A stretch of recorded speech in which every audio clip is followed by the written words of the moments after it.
ఆలోచన చేయండి.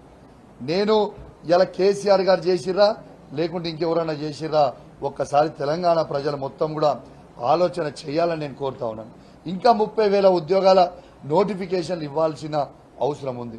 నేను ఈ గౌరవ ముఖ్యమంత్రి గారిని డిమాండ్ చేస్తా ఉన్నాను. మేము ఇచ్చిన 2,32,000 ఉద్యోగాలు కాకుండా అదనపు 2 లక్షల ఉద్యోగాలు మీరు జాబ్ క్యాలెండర్ విడుదల చేయాలి. మీరు విడుదల చేయండి, మేమేం తొందర అంటలేం. మీరు విడుదల చేయండి. ఆ విడుదల చేసిన తర్వాత మీరు అన్న 2024 డిసెంబర్లోనే ఈ 2,32,000 ఉద్యోగాలు కాకుండా అదనపు 2 లక్షల ఉద్యోగాలు మీరు జాబ్ క్యాలెండర్ రిలీజ్ చేయాలని ఈ ప్రభుత్వాన్ని నేను డిమాండ్ చేస్తా ఉన్నాను. నేను ఇంకోటి కూడా సూటిగా ఛాలెంజ్ చేస్తా ఉన్నా.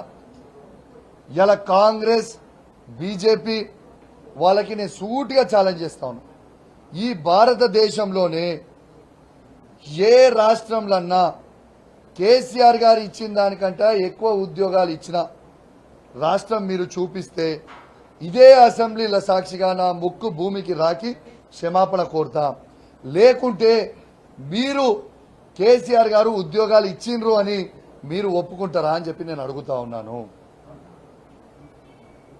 ఇలా సింపుల్ కంపారిజన్ యావత్ భారతదేశంతోనే నేను కంపేర్ చేస్తున్నా.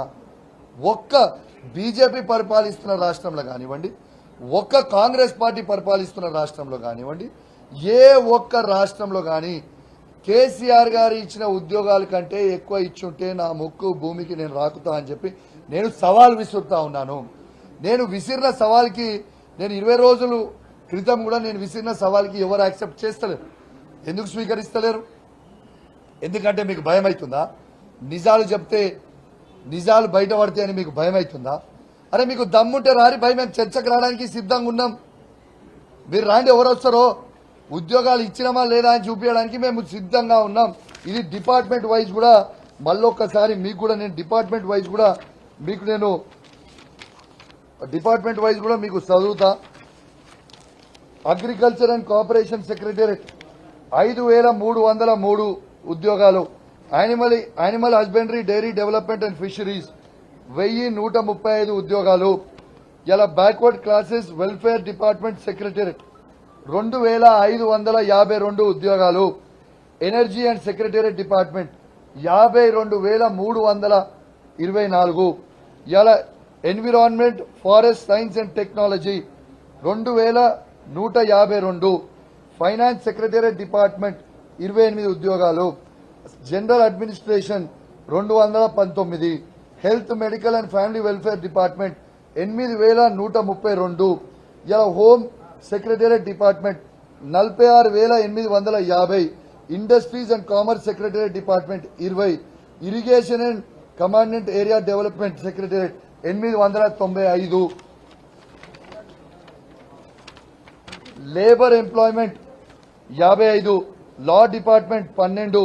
Minorities welfare department 3,745. Municipal administration and urban development 1,957. Panchayat Raj and rural development 10,763. Planning secretariat department 474. Revenue department 3,543. Scheduled cost development 3,770.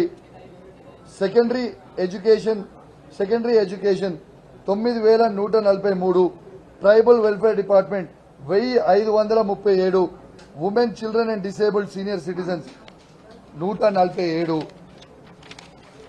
Transport roads and buildings departments 5,264. Total 1,60,083 ఉద్యోగాలు. ఎందుకే ఎన్ని రోజులు అబద్దాలు ఆడతారా?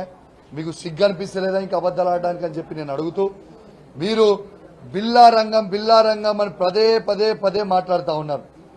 బిల్లా రంగంని ఎందుకు వాడుతూ ఉన్నారంటే ఆ బిల్లా రంగం అనేటైన మన తెలంగాణ రాష్ట్ర ముఖ్యమంత్రే బిల్లా రంగం కాబట్టి పదే ఆ మాట మాట్లాడుతూ ఉన్నాడు. ఇవాళ ఆయన గురించి ఆయననే చెప్పుకుంటా ఉన్నాడు. ఇవాళ నీకు ప్రజలు అధికారం ఇచ్చిర్రు, నువ్వు ప్రజలకి ఏం చేస్తావో చెప్పు, కానీ నీ నోటు ఎటువంటి వారేసుకుంటే ప్రజలందరూ కూడా చూస్తా ఉన్నారు, గమనిస్తా ఉన్నారు. ఖచ్చితంగా ఈ వచ్చే పార్లమెంట్ ఎలక్షన్లలో నీకు బుద్ధి చెప్తారు. నువ్వు ఇట్లాంటి మాటలు మాట్లాడితే నీకు బుద్ధి చెప్తారు. అసలు నీకు సిగ్గు శరం ఉందా అని అడుగుతా ఉన్నాయి ముఖ్యమంత్రి ఏమంటాడే, కేసీఆర్ గారు కొనరి ఊపిరితోని ఉన్నారు, కాంగ్రెస్ కార్యకర్తలకు అప్పచెప్తున్న గొంతు విసికి చంపండి అని అంటారు. అట్లాంటి మాటలు మాట్లాడొచ్చా ఒక రాష్ట్ర ముఖ్యమంత్రి?